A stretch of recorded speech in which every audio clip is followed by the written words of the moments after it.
Welcome back to Following Know It on a Stormlight podcast.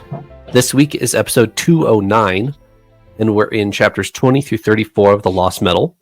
Paul, how are you? Oh man, how am I? Really good, to answer your question nicely, and really excited to talk with you all about the chapters. This is the part of the week where I come in and ask what's actually happening after I've read for a week and not, raise lots of questions. So excited to be here. Eliot? Paul said it, and I'm feeling it. I need your guys' help after these chapters. There's some stuff in here that I think just went way over my. I thought I was starting to know the Cosmere. We're like 15 books into the Cosmere now, and I'm thinking, oh, I'm a hot shot. I know what's going on. I got this Cosmere understood. And then the Lost Metal chapter, 28 hits, and I'm like, oh wait, oh what? Huh? What? You've got a jar of what? Okay. All right, it's hidden. Yeah, just wait till next episode.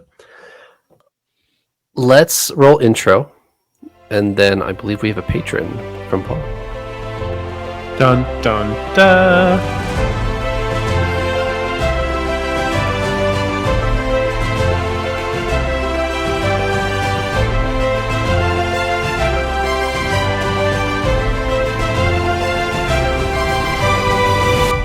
All right, over to you, Paul. All right. Yes, Trevor, you are right. We have a surgeon. I'm now very intentional every time to make sure I say the right status. A surgeon, if I'm not wrong. And so, huge special shout out to our surgeon this week. Our new very own, and once again, I'm sorry for horrible handwriting, but Anna Rose. Beautiful name. Absolutely stellar name. Anna Rose, thank you so much for your support of the podcast. We really appreciate it. And it's been a minute since we've gotten to shout out a patron. So it's really fun. I kind of miss this segment where I get to ramble and Trevor and Eliot have to listen to me talk about the patron and then, all this stuff. So really excited to have Anna Rose on board with us. Thank you for supporting us. Appreciate it. I'm taking the microphone right back because I would like to say I've switched my setup because I could not figure out how to get pictures and things behind me. Trevor and Eliot have a very beautiful little podcast setup. If you're watching on YouTube, you'll see it looks a bit different. I'm in the same room, but I'm no longer in the corner. I'm kind of facing the room. And so I hope to have a nice, beautiful little display back there in the future. I think I promised that weeks ago.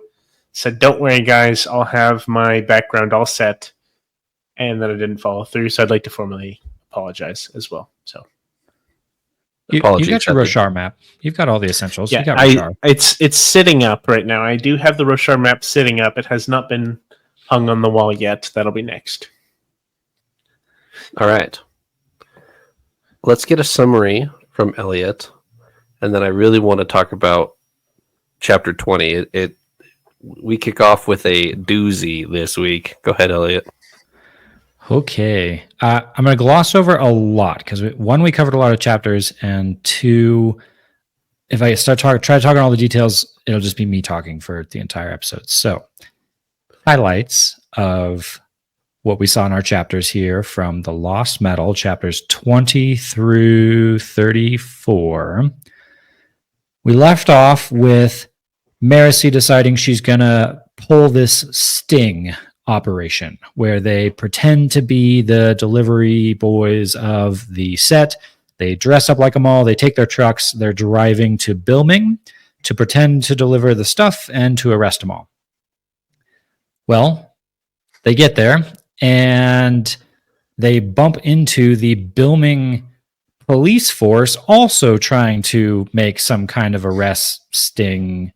I think the phrase in the chapter is that our sting just got stung, and ends up being a little bit of a catastrophe as police and bad guys are all having a big old standoff with the guns all pointed at different places. And then it does erupt into full-on battle as we fight with very powerful members of the set, including some magic users who we think are probably using hemalurgy to get a bunch of different powers. Wayne is there battling away. A couple other surprise characters we bump into along the way. Wax does show up to save the day. So we left Wax behind initially, and then after his conversation with Harmony, where he says, all right, I'm going to jump in. I'm going to do this for you, Harmony. Wax shows up, kind of saves the day, actually. They spent like 4 chapters battling. It's quite the drawn out action sequence with some pretty cool segments in it for sure. At the end of it all, they end up talking with the police force and the mayor of Bilming, who not the friendliest bloke. He definitely is trying to stop our heroes from doing their thing, so we can group him in bad guy status, I think, for now.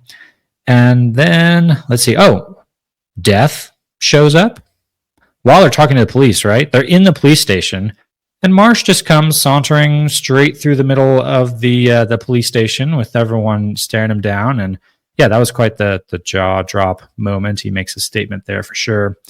Shares a little bit of info with our team, and then they end up coming up with a few different leads that they're going to chase down to try and find where the set are in Bilming. They end up talking to a journalist from a newspaper of ill repute, and they get a little bit of information from her. Wax has a conversation with Telson through magic, and I think that kind of gets us through this segment of chapters. Nice job. All right. Without any further ado, before we even get to the sting, Mara C, on the way to Bilming, picks her truck at random, and then finds herself in one-on-one in a truck with Moonlight, who apparently is the masked lady who was in the caverns in episode 1 of this book. Gentlemen, do you know who Moonlight is with what you were given? Trevor, I think this is, for me, I can't speak for Eliot yet. I don't know. I may be totally off. I'm going to steal what Eliot was saying, though, of we're 15-ish books deep into the Cosmere. And so I'm like, I should know everything that's going on. And I don't know for sure who Moonlight is. Maybe I'm wrong. Maybe I missed it. If so, that's my big question. I want to know. But I don't know right now. So to answer your question, no, I don't. Eliot? I'm proud of myself for this one.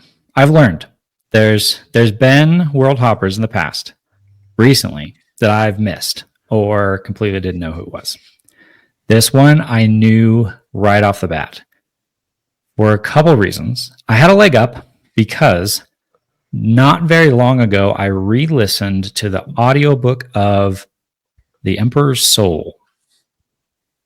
Okay. And between having recently read The Emperor's Soul and picking up on a new tip that I've gotten from, I think you, Trevor, maybe some of our Discord listeners, I've learned you can always tell a world hopper by their swear words. Yes, indeed. How do they swear? What does she Moonlight use? opens up really fast with knights as her swear word. And having just read The Emperor's Soul, that immediately clicked for me because in The Emperor's Soul, Shy swears by knights all the time. Like every 5 sentences, she's dropping knights. So right from the get-go, I think this is our soul stamp crafter, Shy. You are correct. Nice job, Eliot. Shy is on Scadrial as a part of the Ghost Bloods. What do you guys think? I think this is awesome. Actually, I really liked Shy. I really liked The Emperor's Soul. So I think this is really cool. I think this is really cool. I have been pointing to and noting like soul stamp like things or similar things, or theorizing other things might be soul stamps. So I'm all for it. I'm glad she's here. This does have me a little curious as to how she got here. Is this before the events? The events of Emperor's Soul happened before this, right? My understanding is that would be the case. I assume so. I always put everything on Elantris as like a long time ago compared to like the modern events of the Cosmere, but that could be a misconception. But yes, I assume this is quite later Shy, because when we meet Shy in Emperor's Soul, she's fairly young, right? Yes. I don't necessarily remember a specific age, but she seems young. She seems like the young prodigy type of character archetype. And I guess major spoilers for the Emperor's Soul coming in. Didn't she end by completely... Eliot just recently read this, but didn't she end by basically completely wiping out her identity and starting from scratch as someone else? She threatened to do that. She considered that. But I don't think she does that in the Emperor's Soul. Okay. She gets away scot-free without having to do that. Okay. So the Emperor's Soul is really your first introduction to like identity as a magic system and manipulating identity. So that might have happened between Emperor's Soul and now, but the Emperor's Soul really ends with she completes the Emperor's Soul stamp. It works, or at least works mostly, and then makes her escape with like her speed soul stamp, and that's how that book ends, or the novella ends.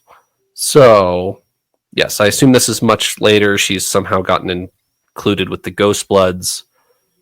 Does that mean the Ghost Bloods are on Elantris, or does that mean Shy got off Elantris without the Ghost Bloods and met them on Scadrial? I don't know. But yes, Shy is on Scadrial with the Ghost Bloods, it would seem. There's a couple other clues besides Knights, which is your most obvious one that Eliot caught. They have some like existential conversations about art and how you always have to like cover over something to create art, which is, very soul stampy. Or there's another one that I'm missing. There's another big clue. Oh, she talks about like the fall of empires and emperors is one of her lines, which is like a direct reference to the Emperor's Soul. So yeah, we have Shy, and I'm very excited that Eliot, you caught on to that. If neither of you had caught it, I wouldn't have revealed it to you yet, but I was certainly welcome to confirm it if you guys caught on to it. So. Here's the dilemma that's starting to form, though, with this. I'm very excited to see Shy. I really enjoyed her character in Emperor's Soul. Emperor's Soul is one of my favorite stories from Brandon so far. Definitely of the shorter ones. But I still can't shake the idea that the Ghost Bloods are bad guys. Yeah. And we've probably been skewed on this because we read Stormlight first. I wonder if other people who may... I don't know how many people are going all the way to Lost Metal without having read Stormlight, maybe less. But I still can't not think of like Mraize, the Ghost Blood. And so now I'm running into a problem. We've got Shy, who I really like. We've got Marisi, who seems to maybe be taking steps down the road of joining the Ghost Bloods. Solid, like my favorite character hero of these Mistborn Era 2, potentially joining the Ghost Bloods. But like, hang on a second, these are the bad guys. Am I rooting for the Ghost Bloods? Am I not rooting for the Ghost Bloods? What's where am I supposed to be? I've thought about this a little bit, Eliot. The only time we really get a distinct impression of the Ghost Bloods is in the Stormlight story, right? Like, excuse me. Our other stories we see members of the Ghost Bloods. We maybe see some of their activity, but it's not like this underground organization, the Ghost Bloods. Like, I feel like it's not presented the same way. Like I feel like it's made more of a focal point in Stormlight.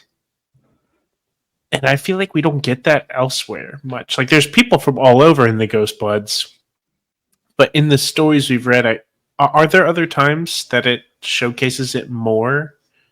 I feel like we're supposed to have that understanding of the Ghost Bloods, that it's at least shady, or we don't know the motives, or it's amoral or something like that.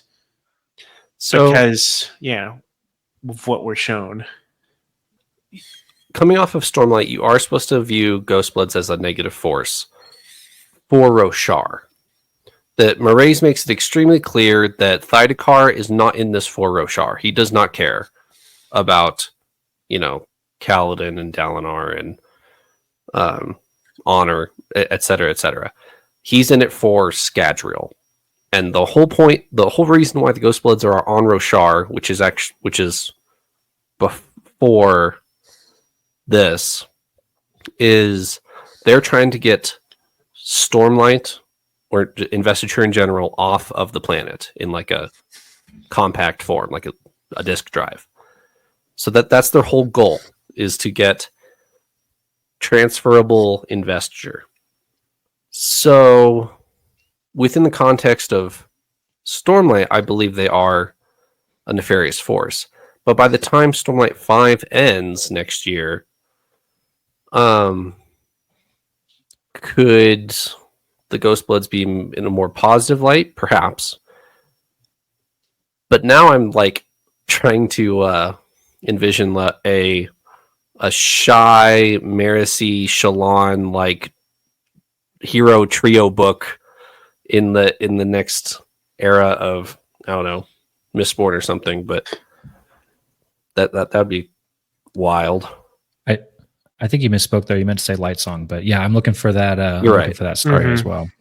Yeah. I was gonna say we don't have much representation. It's easy to think maybe on Nalthis, right? We don't have representation with the Ghost Bloods from what we've seen, but that's just a misconception because Shallan is a member, and she's also in Nalthis, So, it's just something that I see commonly misunderstood, but just have to clarify. All right. So we have Shy kind of on the sidelines trying to convince Marisi to join the Ghost Bloods, I guess. But we can talk about her more next episode. Let's get to the warehouse. Their sting is stung, as Eliot and Wayne say. And they run into the mayor when everything's said and done. Do you guys remember who this mayor is? You've met him before. Didn't we bump into him last book in the Waterfall City Yes. at the party? And he was a New jerk. Saren. Correct. He's some like low noble guy in the set in New Saren. New Saren goes or the governor of New Saren gets assassinated that night. Yeah. And then Entrone makes his way over to Bilming, which is the new seat for the set. He is at the mayor now. And he's super cocky and probably in league with the set, is what Wax assumes. So they go to his jail, and then Marsh finally shows back up in Mistborn Era 2. We haven't seen him since The end of book 1, right? the end of book 1, right? Like, Yeah. that's the only time we've seen him. So Where's he been this whole time? We saw Wayne dress up like him, but we haven't seen the real him. True. Wait, yeah. How do we know this wasn't Wayne dressed up, right? Yeah, this scene was actually pretty hilarious through most of it, because you could just picture the vibes in the room of they're having this discussion, they're having this little like throw my authority round discussion, and then all of a sudden you hear footsteps, footsteps. And everyone like slowly turns, and there through the front door in plain view of everyone is this tall, hooded figure with spikes coming out of his eyes, slowly just like marching through the center of all of these people whose jaws just drop to the floor, like epic scene. And then he really plays it up too. He like walks up to intro and he's like, "How would you like to die, mortal?" And then like totally freaks him out. And then when Entron does walk out of the room, he like almost falls over because he's faking the whole thing and is like, Right. "Oh, that was really hard to do because I'm almost dead." Apparently, yeah. So he tells us in this chapter that he's not going to be much help because he's running out of atium, and that kind of just made me wonder. Like, okay, what? I understand that using Marsh in book 4 is kind of a cop out. You don't want to overpower our heroes.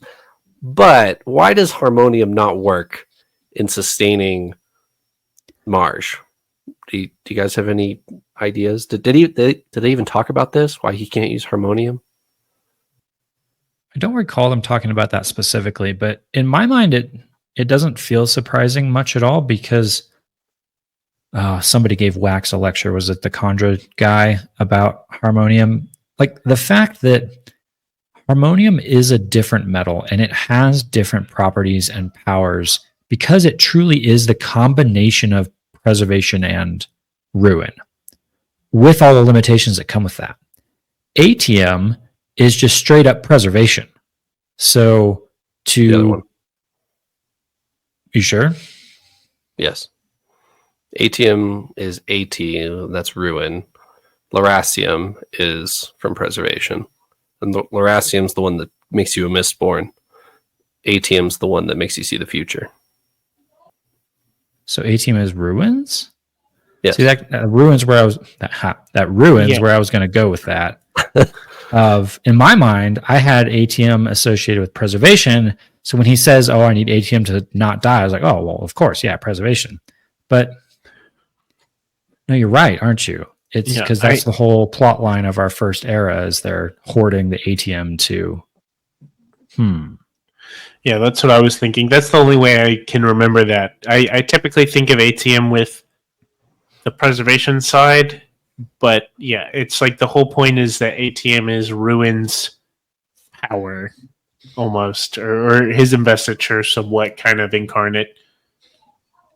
And so, yeah, that's how I remember it because it was stockpiled at the end of Era 1. Yep. But both Wax and the set are trying to split Harmonium last episode and the episode before, so maybe somebody will figure out how to make ATM for Marsh here. Prediction. Does Marsh make it to the end of the book? Or is he dead? I think he's going to make it. I think he's going to be there for Era 3. I think he's going to be our, like, you know, it was almost thought of maybe Kelsier would be that character that maybe reappears and maybe, I don't know, Mentors is like the Obi-Wan silhouette in Star Wars kind of thing, you know, like throughout the ages or whatever. But I feel like Marsh is gonna kind of be that person. He's kind of the legend, Iron Eyes. I get the sense that he's like Bigfoot. It's just like this legend around Scadrial of I saw Iron Eyes. He does exist. You know, he's real. You know, and stuff. That's how I've pictured it. Yeah. And I kind of imagine that he's going to remain almost as superstitious, but we know to be a real character that will come around. I think he's going to make it. I don't remember the answer to this, but I also think he's going to make it simply because he's got plot armor of that he's just too cool. He's too cool to kill off. You got to keep him until at least like book 1 of Era 3. So he's got cool factor armor. Right. Maybe he'll become the next Harmony. That could also be the switch there. That'd be kind of crazy. That would also be the way to save him, probably. True. So it could be. I actually had a question for you guys while we're talking about Marsh and not dying and all this stuff. I'm trying to find the exact quote because the exact wording might be relevant, but somewhere in this chapter, Marsh is like sharing information, yada, yada, yada, and then he just kind of offhand drops, and oh yeah, there's only 3 of us still alive. Clearly referencing back to like the days of old before the whatever the event with the fancy name. Cassandra. Thank you. And I immediately, as soon as he said that, he's like, oh yeah, there's three of us still alive. I immediately started doing inventory like, ooh, okay, that's a clue. 3. Who's our 3? Do we know this? Do we not know this? Well, Marsh, there's 1.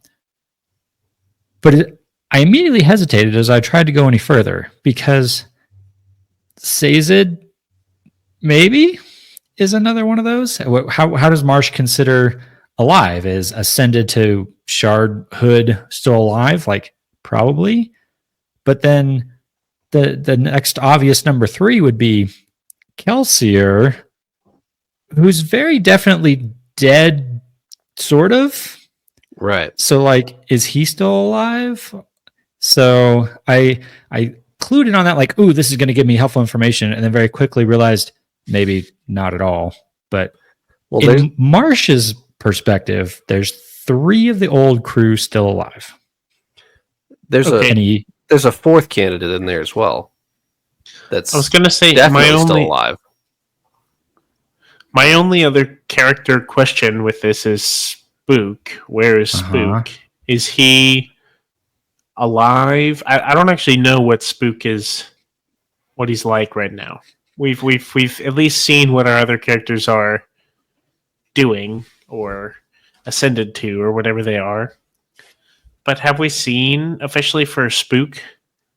So, according to Scadrial history, which, obviously could be an unreliable resource, Spook lives for like 100 years after the Cassandra and then lives a pretty normal life as the governor for like 80 years and then dies.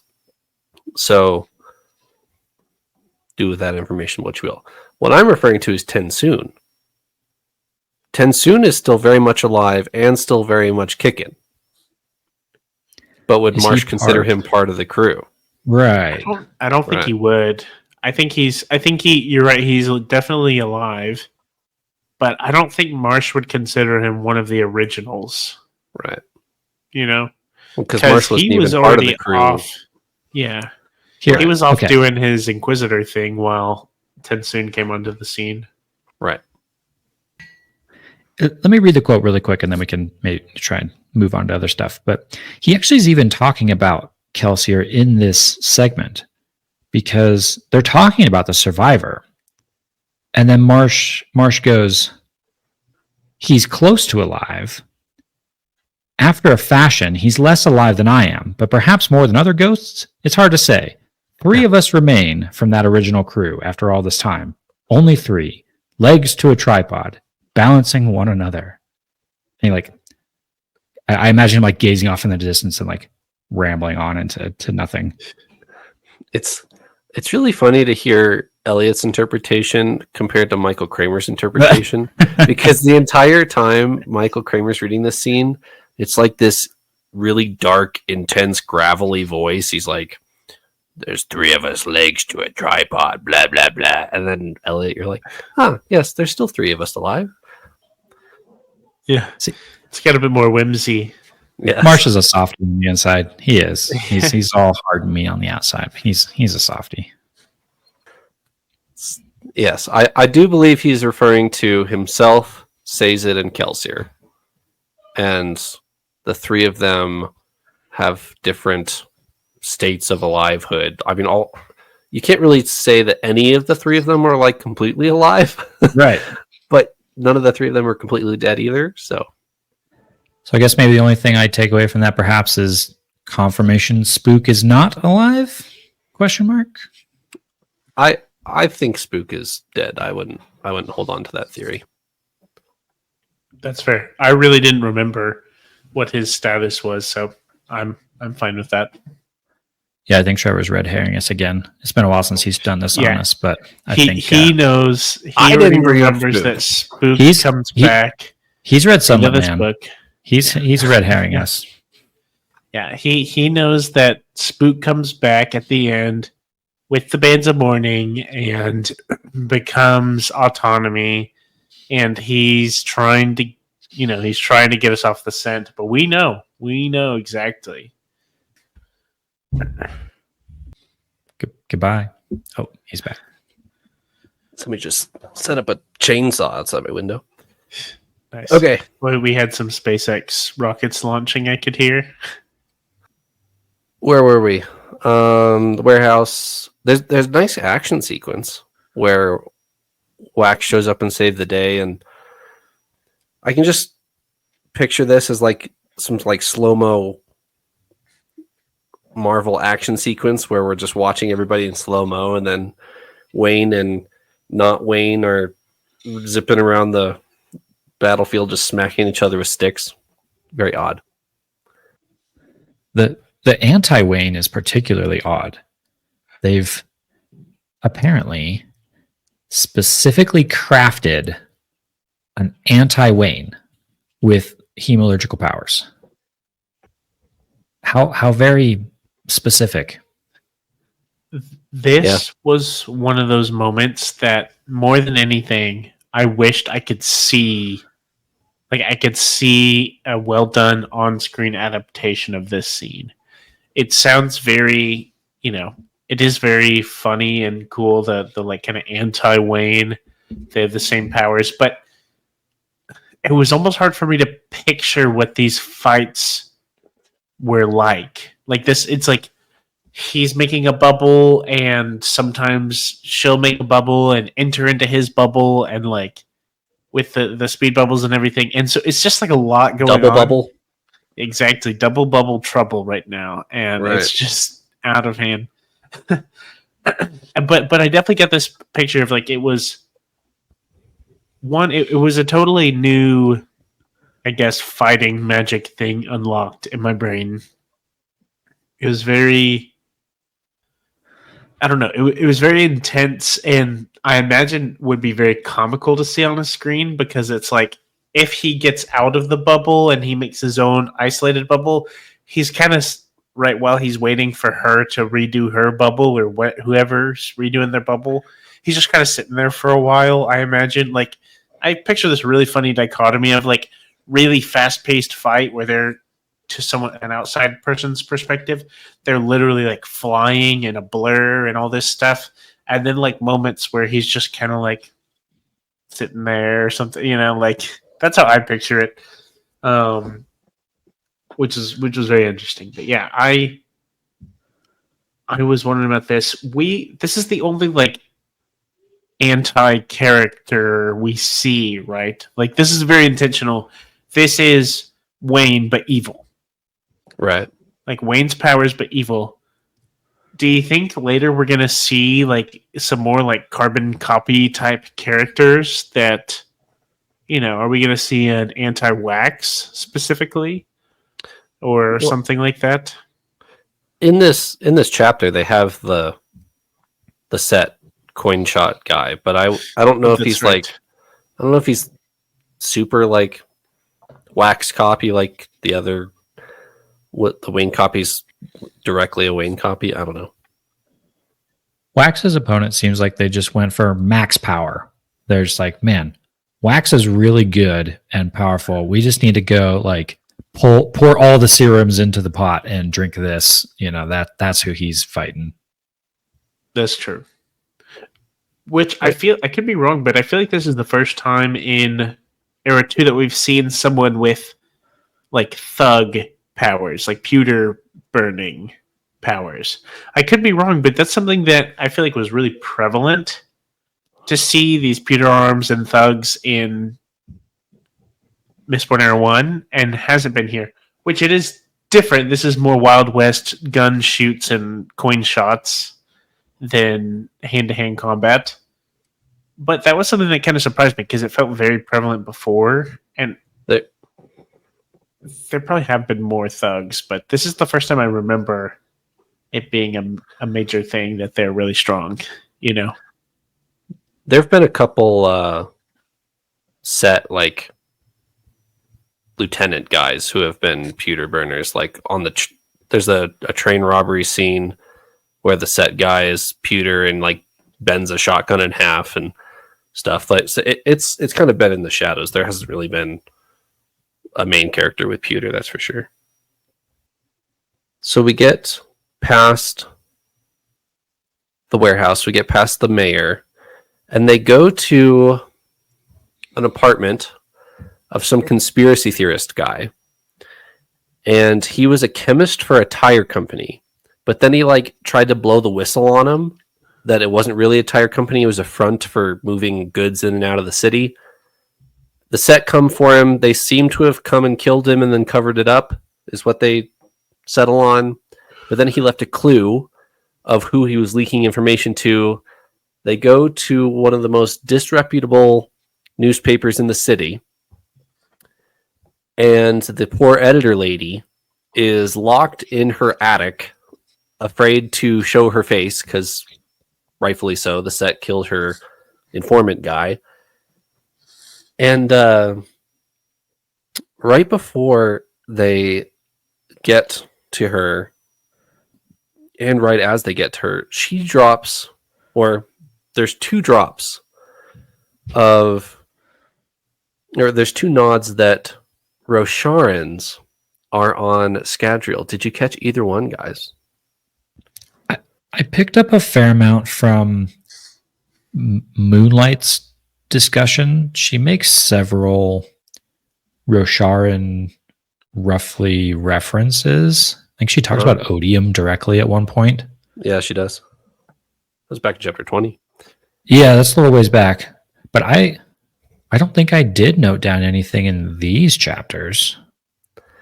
So right before they get to, I don't remember her name, the newspaper lady, Wayne runs off to get some street food and comes back, and it's like this greasy burrito that has a bunch of like meat and gravy in it.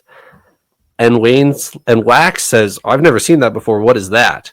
And Wayne says, "I don't know. The guy called it chowta." And then they move on. And you're like, okay, hold on. That is straight from the Horn-Eater Peaks, chowta, like, or sorry, the Herdazian, because Lopin's the chowta guy, right? So apparently somebody who's either been to Herdaz or is Herdazian is in Bilming selling street food. So I do remember this now, and all I could think about while reading this was like, okay, this is such a straight ripoff of, chowder, like I didn't remember it was a Herdazian thing. Mm-hmm. You're right, it is, but I didn't remember that. I'm like, how are we talking about like chowder, a normal, like, I don't know. It just really threw me for a loop there of like, is Brandon trying to, I kept telling myself, no, it's confirmed Earth is not in the Cosmere. But anyways, threw me off. But whenever he kept saying it like he was. And then the second clue comes from the newspaper lady herself. And she refers to the blonde-haired folks that have settled on the west side of the city. She's convinced they're fairies. Does that ring any bells for you guys? The fairies is what throws me off pretty big time. My guess is that is more Elantris stuff, just because they're more glowy, I guess. Lanterns do glow, that is true. And I think her protagonists, weren't they blonde? I don't actually remember for sure, but Serene is. Yeah, I know Serene's blonde at least.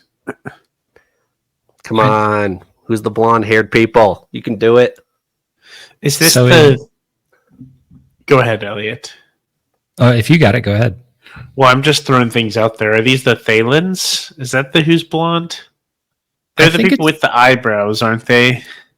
Thalens have the eyebrow thing going on, but I'm thinking of the very opposite side of Roshar, the The northwest part of Roshar is known for like this like golden hair, like shiny, looks like tinsel golden hair, because it all comes.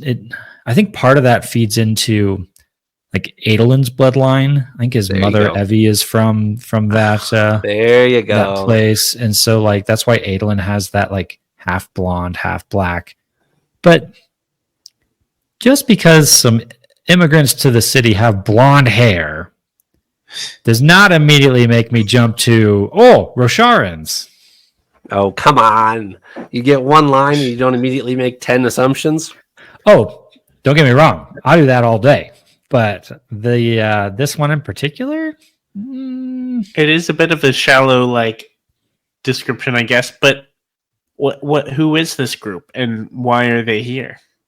That's my question. Of like, okay, these are the blonde folks from Roshar. What do we know about it? We know that I guess Evie was from there. The Iriali is The Erie. we are the probably blonde-haired people from West Roshar. we might have to revisit this at a later date. This is a weird thing to be saying. I don't think I can talk about this for spoiler reasons. I think There you I go. think you're right. Check it. There you go. Is this a certain scene we read that's in the If future? you know, you know. Okay, This I'm may- with you. I'm This with you. may be a. I'm with you. Oh, Paul got I it. think I'm also with you now. I'm The fairy also, people? I feel, That I just feel showed like up I've- in the city one day? Come on. Come on. Wow. Okay, so that was a bigger reveal than Elliot and I thought. I didn't think about that at all. I still think it's a stretch. But But the pieces connect more now. Well, let's just say, given only current information, I think it is a stretch as well. and for everyone out there who's extremely confused right now, we have read some unpublished content. If you avoided our episode with Christian from Lost in Roshar, that's what we're talking about. There's an Yeah. unreleased chapter that that we're talking circles around right now. But anyway, what else do we have? We have all right. So the newspaper lady, she leads them to her like info room in her basement where she's etched everything in metal because Ruin might find it. You know, like she's like super superstitious. I think it's really funny. And then her informant guy said, like, one of his ramblings was, they're going to split harmonium and make bombs that's going to turn us all into turtles. And Mercy's like, okay, I was with you till the end there. Hold on. I just really think it's funny that Brandon Sanderson's playing off like the super crazy superstition like guy in the newspaper that's just rambling, but he's 90% right this time. Oh, and they start talking about rockets. I got very excited. Rockets are my thing. Self-propelled And- weapons. Yeah, they start describing like, how are they going to deliver this bomb? Oh, we could put it on a self-propelled artillery shell. And I like pause for the briefest of seconds before I'm like, wait, that's a rocket. A self-propelled, rockets. There you go. And even more, they supposedly are kind of talking around the fact that maybe the whole reason why the set haven't detonated their bomb yet is they're having issues with their rocket fuel. They're like, maybe they haven't figured out the fuel yet, or something to that effect. And I can confirm rocket fuel can be very tricky sometimes. Just put unleaded in it. It's fine. Yeah, it's all good. Yeah, just go down to your local, Phillips or Shell or something. There you go. Can't be that hard.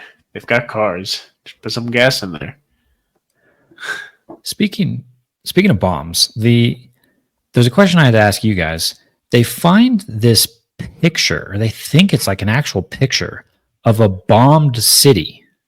Yeah. And they get very hung up on this. Like I kind of dismissed it quickly as like, oh, it's just part of their plans. But they our heroes kind of stay stuck on this for a while. They're like, how do they have a picture of a bombed city? like, is that what this actually is? Is it actually like they went and found some remote city that our heroes would not have even heard about, completely bomb it as a test, and then take a picture of it? Or is it like just a really nice sketch, like a really well done sketch of, hey, this is what it's going to look like. That's just part of the plan. I was confused why they were so stuck on that. A little bit of concept art for your bomb. That's, I mean, yeah, little gruesome, I guess, but that's what that's kind of where I chalked it up as. And they're all like, how do they have this picture?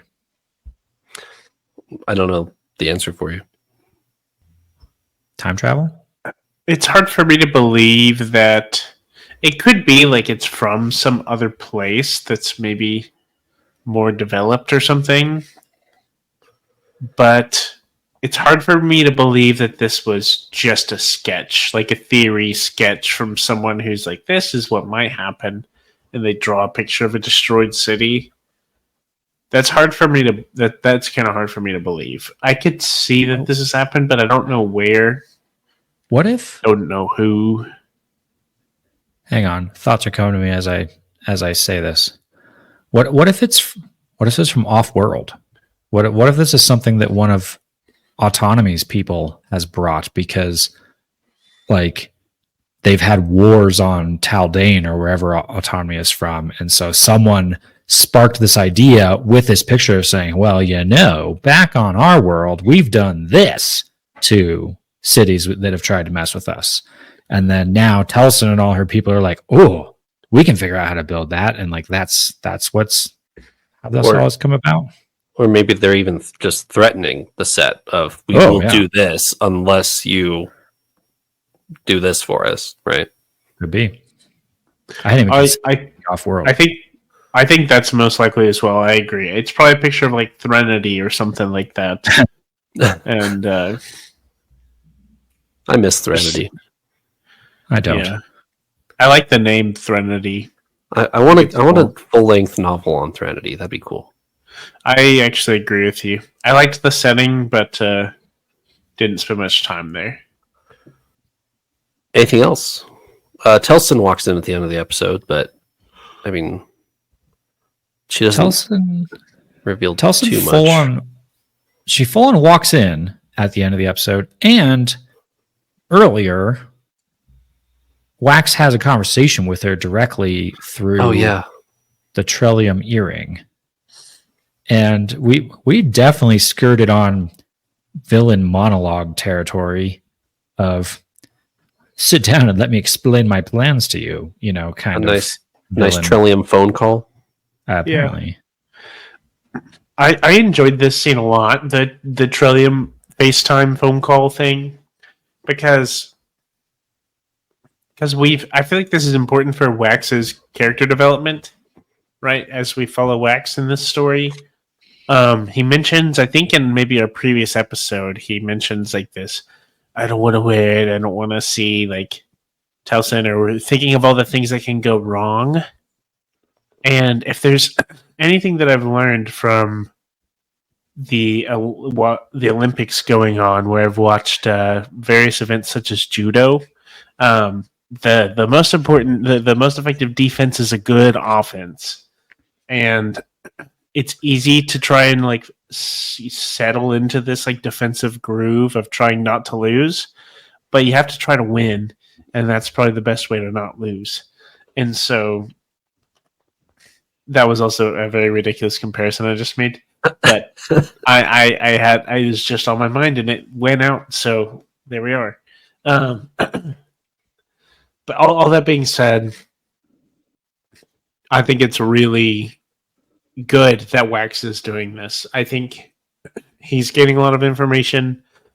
It's really fun as the reader, selfishly, I guess, not thinking about Wax's position. It's really fun to watch these conversations and everything unfold. So yeah, I'm glad he put in his earring to chat. I also think it's kind of funny that Sascha didn't tell Wax what he would do before he gave it to him. He's just like, you should make a Trillium earring and see what it does. We'll just find out. I don't know.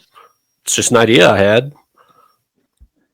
Sascha is very out of it in these books. Yeah. It's like he's not all there. Yeah, he mentions that we talked about it before, he's like somewhat incapacitated or doesn't really have any foresight or something. But it does seem a lot worse than I feel like I initially got. Right. It feels like it was proposed as like, yeah, he's just a little bit off kilter, or can't see super far. But he seems pretty neutralized. Like he's not really a player in the game almost. And I guess we didn't really talk about this, but autonomy, I think it's actually Moonlight who gives us some insight on what autonomy is doing. Autonomy is here to basically take the world from harmony because autonomy is afraid of Scadrial and like the science that they've accomplished, which I think is a little odd as like a premise, but I guess I understand that autonomy feels threatened by harmony because harmony's holding two shards. The whole art piece analogy that Moonlight goes on with Marasi, I thought was a good conversation of if you had one art piece that was of 16, how would you make yours the most valuable? And that's when they talk about odium. Well, I would just destroy the other 15. And Moonlight's like, well, that's what odium's doing. But if your autonomy, then what did she say autonomy's doing? Well, I'm not remembering all the details, but I think she gets into this kind of weird version of control. Autonomy wants control, but also wants autonomy. Like autonomy wants to have these avatars of itself everywhere. So if there's a threat to my control, I'm going to take you down so that I'm in charge and not you. Right. Yeah. The way Moonlight described it was autonomy is trying to like inflate the market so that the rest of them aren't like control the market. So the rest of them aren't as valuable. So make a bunch of copies of yourself so that you can be flexible with whatever comes. So yeah, interesting. I also thought Marasi's solution was kind of funny. That Marasi, in answer to Moonlight's question of how would you make yours the most valuable, Marasi says, well, I would hide mine and make it the most like mysterious. Therefore, it's the most valuable, which is exactly what Brandon is doing. He has shown us 15 shards and has kept one secret. So we all assume that last one's like, oh, super important and it's going to be really cool, like game changer. Like, I just thought that was funny that he threw that in there because that's what Brandon's doing. Anything else, gentlemen? Just one final note. I've been keeping an eye on our broadsheets, our newspaper clippings throughout the book. No major findings. I'm sure there is stuff in them, and I'm just not seeing them. There's a lot of text. But I did have one like minor wondering. In the broadsheet that's in my copy right before chapter 28, there's a letter to the editor from a Professor Olin Tober. And the entire letter is a complaint that SUNY Industries and their SUNY pup is inaccurate. And that here's all the reasons why you should stop advertising these SUNY pups because they are grossly inaccurate to what what do they call it? Like the companion to the Ascendant Warrior truly was. Right. And I kind of wondered, I was like, Tensoon, is that you? Like writing in under a fake name to say, hey, this thing is goofy and silly. I was way cooler than that. Get it right. That's a great point. I had not thought of that, but you're so right. He's like, yeah, the integrity, the oomph of my impact in Era 1 has been cartoonized, And even the last little like punchline of it is like, you've depicted this as a little pup when in reality, the companion was a wolf dog, and the wolf dog is like in all caps. It's like, I was cool, dang it. That's hilarious. It's either in that broadsheet or the next one in the next episode, but I'll go ahead and spoil it for anyone reading along with us because it's not that important. But there's an ad for a fast food restaurant cook where they want a speed bubble, like fast food prep, where you get the order, throw up a speed bubble, make the food, and then pull it down, and you get instant like restaurant prep, which I think is so funny. Like whatever, I don't know if it's Brandon or his team or his alpha readers or whoever is coming up with like these crazy applications of his crazy magic system. I think these are so funny that who would think that to use your speed bubble as a fast food meal prep? Just my hat's off to you. It's hilarious. I absolutely love that. There's the like the soothing bar or whatever it is. Like you go soothing therapy or whatever. Yeah. You just go to get, comforted. It's really fun. That's my favorite thing that Brandon does with these books is how he incorporates all the magic so cleverly throughout the world. It's just a little nod. It's just a little thing, but it's really neat to see because it gets me thinking of all the possibilities, which obviously we could talk about for hours. Right. Another one that stood out to me was coin shot insurance for your car and for your house. If like your gutter gets pushed off from a coin shot, you get coin shot insurance. Anyway,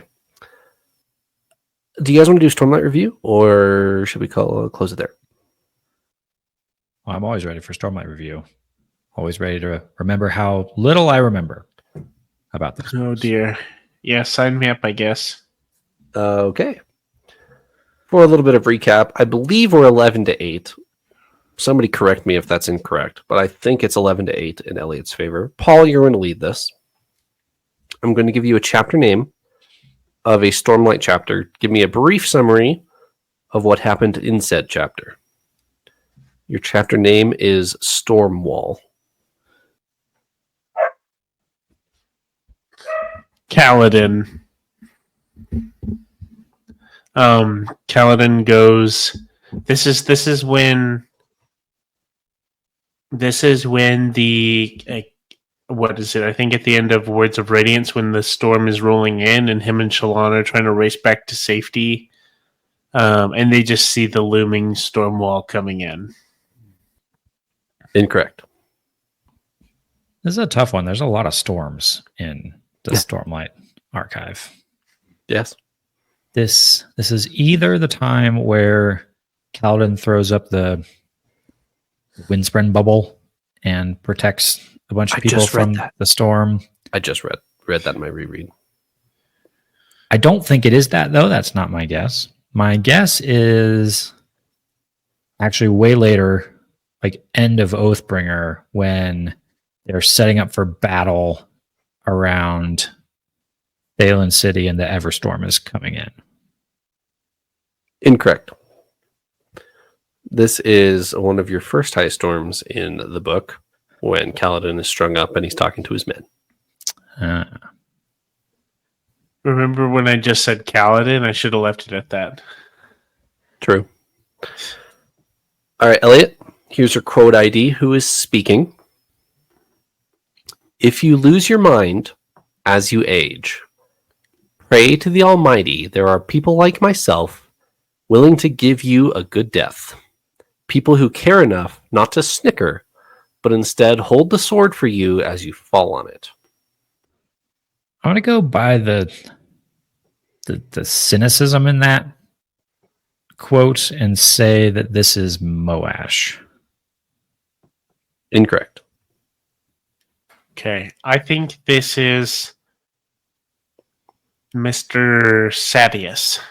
I think this is Toral Sadius. Correct. Nice job, Paul. Who's he talking to? I think he's talking to Dalinar. Isn't he talking to Dalinar because Dalinar's throwing up his great schemes on how to save the world or unite people, and Toral Sadius is like being his snide self and saying, I'm not going to hurt you, but you're going to be hurting yourself, but I'll hold the sword when you fall on it. Or I don't know, whatever he's saying. The topic is correct. He's justifying his actions afterwards. He's talking to Adolin, kind of taunting him of what I did to you last book was justified because your father is losing his mind. Okay. All right, 1-0 to Paul. Paul, your review. I'm going to read you a review of probably a Stormlight book, but not necessarily. Could be a Cosmere book you have read. Tell me what they rated it and what book it's about.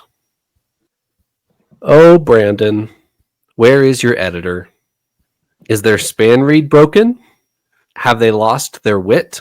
With a capital W. Why is this book crammed with so much unneeded detail?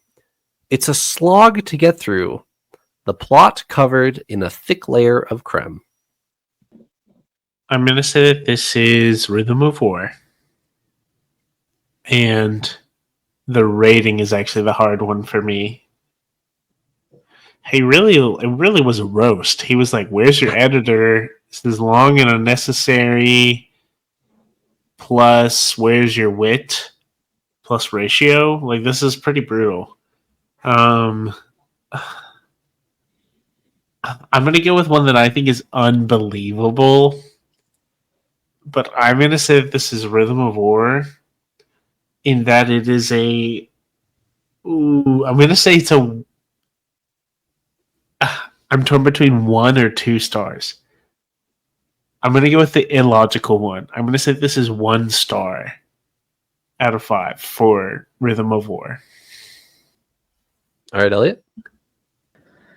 I think this person is just being sassy to be fun about it. Because they clearly read the book. Because they snuck in all the references. So they didn't give up on the book, I don't think. They read it all. I think this is Way of Kings, and it's an I secretly like this, but wanted to trash it for a fun review, 3 out of 5. This is a 3 out of 5 Yes. for Rhythm of War. Oh. So a point apiece for you gentlemen. 2-1. Eliot, I'm sorry about this. The trivia goes to you first. No. I couldn't resist. Sorry. You can't even read his question with a straight face. This is not good. Yeah, that's tough. Send help. On the Vorin calendar, what year is Adolin born? What year is Adolin born? You can actually figure this out if you do a little bit of math. I'll ramble for a second. I actually was doing some research and came across a Reddit post from somebody. It's probably someone who listens to random Cosmere podcasts like ours too, who built a spreadsheet. I love spreadsheets too. Rockets and spreadsheets. That's my thing. And they had mapped out all of the major known events in, I don't know if it was just Stormlight or if it was Cosmere, with dates associated with each. So you could like read through and get a quick like overview of when everything had, like when everyone was born, when all the desolations happened, all this. It's fantastic. I need to go dig it up again. That would be a really good resource to have like going into Stormlight 5. So if you're the person that made that, like comment in our YouTube or something so we can credit you, because that was really a great work. All that to say, Adolin's date was on there. I'm trying to remember like even just the formatting of the dates. Like what even am I trying to give you as an answer on this? I don't know. Yeah. I think Rosharan dates are in like the thousands when it comes to years. So it's like, and by thousands I mean like 1,000. They're in like the year 1,000 something. So 1,108 is the year Adolin was born. Incorrect. I really have a major advantage because I've now ruled out 1,108 There you go. And now I just have to decide between 1 and every other number besides 1,108. You have a smaller number of infinity to choose from. Yes, I do. I have 1 knocked off the list. And there's not even negative years in this, I don't think. So really my odds are pretty good. I've had this number stuck in my head, which is probably from something totally unrelated, so I'm just gonna say it because I have no idea. 1178. That's my year. Okay, so I will say that you're incorrect, by the way. I will say that audio listeners probably have an advantage here because they get years read to them every chapter in epigraph form. So when death rattles are read, they read you the date, and all the dates are in 1173 or 1174, which is the year before Words of Radiance. Okay, so if you do a little bit of math, do you guys know how old Adolin is? He's like 19 or 20 or something. Shallan Kaladin. Yep, 24. So Shallan, Kaladin, and Renarin are all 19.